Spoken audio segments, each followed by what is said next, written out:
எதிர்காலத்தில் உள்ளூராட்சி நிறுவனங்களில் அதிகாரத்தை நிறுவும் போது எதிர்க்கட்சியின் ஒற்றுமையை அரசாங்கத்துக்கு நிரூபிக்க முயற்சிகள் மேற்கொள்ளப்படும். வென்ற அதிக எண்ணிக்கையிலான உள்ளூராட்சி மன்றங்களில் அரசாங்கத்துக்கு பெரும்பான்மை இல்லை என்றும் மக்களின் வாக்குகளுக்கு மதிப்பளித்து அதிகளவான உள்ளூராட்சி மன்றங்களில் அதிகாரத்தை நிலைநாட்ட எதிர்க்கட்சியைச் சேர்ந்த சகல கட்சியுடனும் ஒன்றிணைந்து செயற்படுவோம் என்பதாக ரஞ்சித் மத்வமண்டார இவ்வாறு குறிப்பிட்டு பேசியிருக்கிறார்.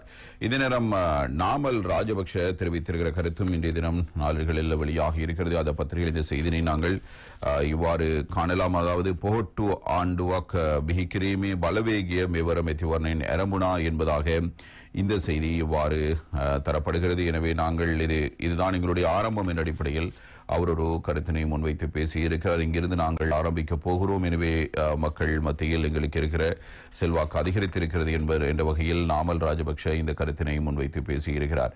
அவர் என்ன கூறியிருக்கிறார் என்பதை பற்றி இப்போது நாங்கள் அவதானிக்கலாம். எனவே இது வரும் ஆரம்பமாக இருக்கிறது. எனவே எதிர்வரும் நாட்களில் எமது கட்சி பலமாக மாறும். இது வரும் ஆரம்பம். உண்மையான தலைமையின் மீதான நம்பிக்கையை மீண்டும் கட்டி எழுப்பவும் மீட்டெடுக்கவும் தாங்கள் தொடர்ந்தும் பணியாற்றுவோம் என நாமல் ராஜபக்ஷ தெரிவிக்கிறார். நடைபெற்று முடிந்த உள்ளூராட்சி மன்ற தேர்தல் முடிவுகளை தொடர்ந்து நாமல் ராஜபக்ஷ தனது ட்விட்டர் தளத்தில் கருத்தொன்றை பதிவிட்டிருக்கிறார். அந்த பதிவில் கடந்த 6 மாதங்களில் ஸ்ரீலங்கா பொதுஜன பெருமனம் மீண்டும் ஒன்றிணைந்து எங்கள் கொள்கைகளுக்கு உண்மையாக இருப்பதன் மூலம் உத்வேகம் பெற்றிருக்கிறது. சிலர் பொய்யான வாக்குறுதிகளை நம்பியிருந்தாலும் மக்களை முதன்மைப்படுத்தும் நேர்மையான கொள்கை ரீதியான அரசியலுக்கு நாங்கள் உறுதியாக இருக்கிறோம். எங்களுடன் நின்ற அனைவருக்கும் நன்றி. இதுவரும் ஆரம்பம். உண்மையான தலைமையின் மீதான நம்பிக்கையை மீண்டும் கட்டியெழுப்பவும் மீட்டெடுக்கவும் நாங்கள் தொடர்ந்து பணியாற்றுவோம் என நாமல் ராஜபக்ஷவினால் இவ்வாறு பதிவிடப்பட்டிருக்கிறது.